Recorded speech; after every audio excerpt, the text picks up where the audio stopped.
LIB presents Try Not to Cry Challenge by Josh Gonzales. Copyright Year 2021 by Joshua De Jesus and Life is Beautiful Printing Corporation. Performed by John Vincent Hoson. Level 2 Role Playing World. Sabi nila, kung ang long distance relationship nga ay napakahirap ng mag-work, paano pa kaya kung role playing world na? Ang role playing world o mas kilalang RP world ay isang virtual world kung saan gumagawa ng bagong identity ang isang tao na posibleng malapit o kaya'y malayo sa kung sino talaga sila sa real world. May mga taong sumasali sa ganoon, kagaya ko, na gustong iwasan ng realidad at gumawa ng bagong identity. Fake world, real feelings. Wika nga. That's why falling in love in this kind of setup is an absolute risk. But for me, somehow, pwede siyang mag-work. Well, if only the two hearts are genuine and committed, conquering all odds together. Take it from me. I met this person a year ago. It was love amidst a melancholic sad night, I must say. Hindi ako ang tipo ng tao na gumagawa ng mga bagay half-heartedly. I always do things genuinely. And maybe that's the reason why I was aloof from any kind of intimate relationship.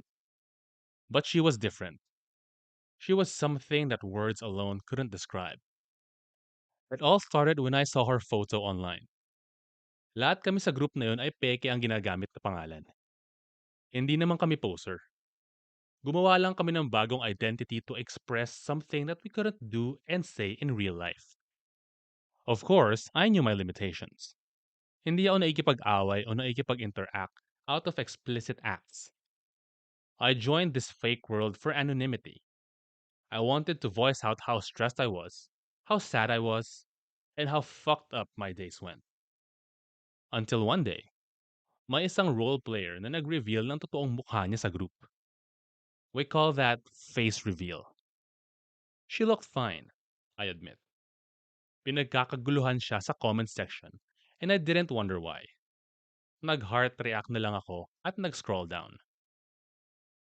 Hindi naman sa hindi ko siya type. It was simply because with that face, I knew she'd simply ignore me. Hindi ko ugaling mag-judge ng tao. Pero compared to the other guys na nasa inbox na niya, for sure, I probably rated 6 out of 10. Later that night, my world turned upside down. He added me. Kahit nanginginig ang aking kamay, ay inaccept ko ang friend request niya. I thought yun na ang simula pero walang nangyari. I'm not gonna lie, I felt disappointed and embarrassed. Weeks later, pareho kami ng sinalihang clan. Naging part kami ng iisang group chat at doon na kami nakapag-interact. It was awkward at first, but with the help of our co-members, naging close rin kami dahil sa mga online activities, nakagrupo ko siya. Months passed at lalo kaming naging close. Nagre-react na siya sa mga posts ko at kasali na sa mga minimension niya sa mga memes. Nagre-reply na rin siya sa mga My Day entries ko at nakakapag-usap kami kahit minimal lang. Hanggang sa naging komportable kami at nag-uusap na araw-araw. Dumating pa sa point na nag-update na kami ng mga ginagawa namin. It was a journey, an out-of-this-world feeling. Sometimes, we phone called, literally updating every minute of our lives. Engage in naughty talks. We became each other's diary. Alam ko sa sarili kong sincere at genuine ako. At kahit hindi niya sabihin, ramdam kong ganoon din siya. It was something that made love magical. That feeling of you being able to abandon everything and everyone for that person. Pero ano ba kami? Friends? Just members of the same group? O more than that? So I confessed. Hindi ko alam kung saan ko nakuha ang tapang ko na yon, pero ginawa ko pa rin. At sa awa ng Diyos, ganoon din ang nararamdaman niya. We officially became together that night, without bothering about our real identities. Just like any other love story, my fear came. She turned cold. She didn't care about me anymore. She broke up with me for no reason at all. Ang sabi lang niya, gusto raw niya yung malapit lang, hindi kagaya ko na malayo. I argued that I can literally visit her. I even offered to reveal our real identities, pero ayaw niya. She made up her mind. She abandoned me without any valid reason at all. What fueled the anger in me was when she sent me a message one night. You didn't fight for me, she said. I did, matipid kong reply. You didn't. I did. But you were too focused on your pain that you actually didn't notice my bleeds. Are you blaming me? I'm not. I'm blaming the universe for making our paths cross in a complicated way. Sagot ko. We could have conquered it if only our love was strong enough. I'm sorry kung ang bilis kong napagod. It was strong enough. Even stronger than how gravity pulled us together. Nawalan ka lang talaga ng gana. At pinabayaan mo lang ako. Kasi ayaw kitang pilitin sa bagay na ayaw mo na. Masakit na nga yung in love ako sa'yo. Tapos ikaw, unti-unting na-fall out of love. Ano pa kaya yung habulin ka at araw-araw na ipamukha na ang kawawa kong tao? You pushed me away. You made me feel unwanted. No, kung mahal mo ako, hindi mo ako hahayaang umalis ng ganun na lang. May sarili rin akong problema. I might have told you that I don't want you anymore. But my heart wants you to hold me back. How can you expect me to hold on when you were the one who pushed me off the cliff? You can't hurt someone just because you know that person will love you still. Wow, you hold a lot of grudges, huh? Hindi ko malilimutan yon dahil nasaktan ako. Naalala mo yung sinabi mo? Ayaw mo na sa akin. Tinanong kita kung kaya mong wala na ako sa buhay mo. Sabi mo hindi. Pero you felt lonely with me. I asked if you love me still. Kahit konti lang. Pero ang sabi mo wala kang maramdaman. Hindi mo alam. Magulo. I asked you if you could still see your future with me.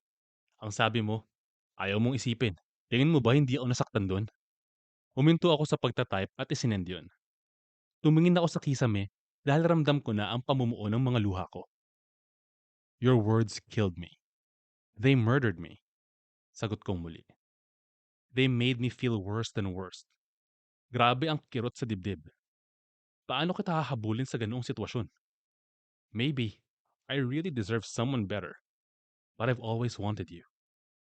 Our love is just too complicated. I knew from the start that choosing you would later create complications. Pero wala na akong pakialam noon dahil alam kong pareho nating haharapin yun. That even if I suffer, you will be there to hold my hand. Alam ko na ang relationship na to ay magiging mahirap dahil peke ang lahat bukod sa feelings natin. Pero paano na ngayon? Yung nag-iisang bagay na totoo. Wala na rin? I bit my lip. Pinapatay na ako sa sakit. Umasa akong kakayanin natin. Naniwala akong kaya natin. Hindi ko inenda dahil nandyan ka. Either we swam or sank. As long as we were together. It didn't matter to me. Pero tignan mo tayo ngayon. I'm sorry. Hindi ko alam kung defense mechanism ko ba to dahil sobrang na ako nasasaktan o ano. Pero sumasagi sa isip ko kung minsan na hindi worthy ang lahat. Tuluyan ng tumulo ang mga luha ko sa screen ng phone ko. Hindi ko deserve yung ganito. I don't regret loving you though. I kept on telling myself that you'll always be a part of me. Pero ikaw yung nag-aalis ng sarili mo sa sistema ko. Ang sakit-sakit na. You cut me off your life without any explanation. Hindi mo man lang inisip na baka naging impulsive ka lang o kung mapag-uusapan pa ba natin. You abandoned me so easily. Let's keep things that way then. Let's cut each other off our lives. As if something special never happened between us. As if each other's soul never found its mate. At all. Simula ng gabing yun, hindi na kami nag-usap pa. Day after day, akala ko magiging okay ako. Pero habang tumatagal, alam ko sa sariling hindi ko talaga kaya. Nang hindi na ako makatiis, ay gusto ko siyang makausap uli. Pero sa pagkakataong iyon, wala na ang lahat. She had deleted her role-playing account. I tried calling her up, but she had probably blocked my number or disposed of her SIM card. I regretted every word that I said. It was sickening. Pakiramdam ko, Masisiraan ako ng bait. Ginawa ko ang lahat para lang mahanap siya. Dahil nga peke ang lahat sa mundong yun, sobrang hirap hanapin. I grieved myself to sleep. I barely went to school. My life was ruined. Eto na po yun, sabi sa akin ng bata. Napatingin ako sa bahay na nasa harap ko. Tagpi-tagpi ito at karamihan sa materyales ay yero at kahoy. May mga nakasampay na damit sa labas at may mga naka-vandal sa dingding. Nasa loob ako ng isang maputik at masikip na eskinita. Kahit pinagtitinginan na ako ng mga tao, ay tumindig ako at nag-ipon ng lakas ng loob para kumatok sa pinto at harapin ng taong ilang buwan nang hindi maalis-alis sa isip ko. Sa sobrang desperado kong makausap uli siya, ay humingi ako ng tulong sa Facebook group namin. Pagkatapos ng ilang araw ay nalaman ko ang picture pala na ipinapang face reveal niya noon sa group ay hindi ang kanyang totoong muka. She was a poser. I didn't even know if she was a she to begin with. Sobrang gulo ng nangyayari. Hindi ko alam kung ano ba dapat ang una kong mararamdaman. Kailangan ko ang sagot sa napakaraming katanungan kaya gumawa ako ng paraan para makita siya. Mukha na yata akong kawawa kaya tinulungan ako ng isang kaibigan niya sa role-playing world. Minsan na raw siyang nagpadala ng libro rito dahil nanalo sa isang group activity. Kaya ibinigay sa akin ng kaibigan niya ang shipping details niya. Without a second doubt, pinuntahan ko ang lugar at pagkatapos ng ilang oras na biyahe ay narito ako ngayon. I gulped. Kakatok na sana ako pero napahinto ako nang bumukas ang pinto. Isang batang lalaki ang lumabas. Tinignan niya ako sa mga mata at pilit na kinikilala. Ito siguro ang kapatid niya. I forced a smile. Hi! Kumunot ang noo ng bata at muling pumasok sa loob. May tao sa labas! Sigaw niya. My eyes widened. Should I run? Should I hide? Should I... Sino ho yan? I heard a female voice and my heart took a sudden leap. Ang boses na yon. Iyon ang boses na ilang buwan ko nang gustong marinig muli. Iyon ang boses ng minahal ko. In the blink of an eye, she came out. Ibang-iba siya. Hindi man siya nakilala ng mga mata ko. My heart recognized her. I felt like crying. Kamusta ka na? Tanong ko at halos mag-crack ang boses ko. Pasensya na kung pumunta pa ako rito. Hindi na ako makatiis.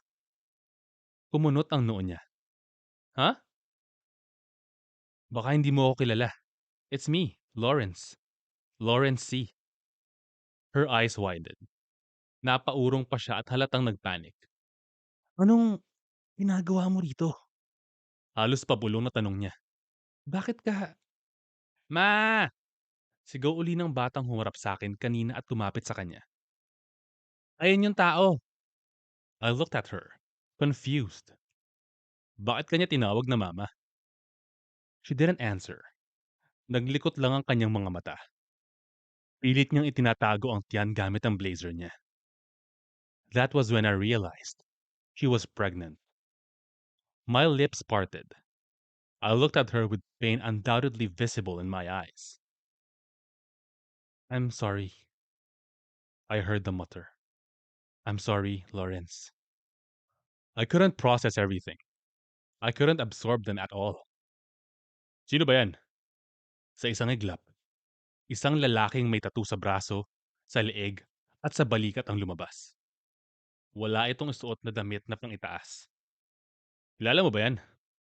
Tanong ng lalaki sa kanya. My eyes turned to him and went back to her, seeking for obvious answers that my mind refused to acknowledge. She gulped. She was hurting, too. Hindi ko kilala yan. Casual na sabi niya.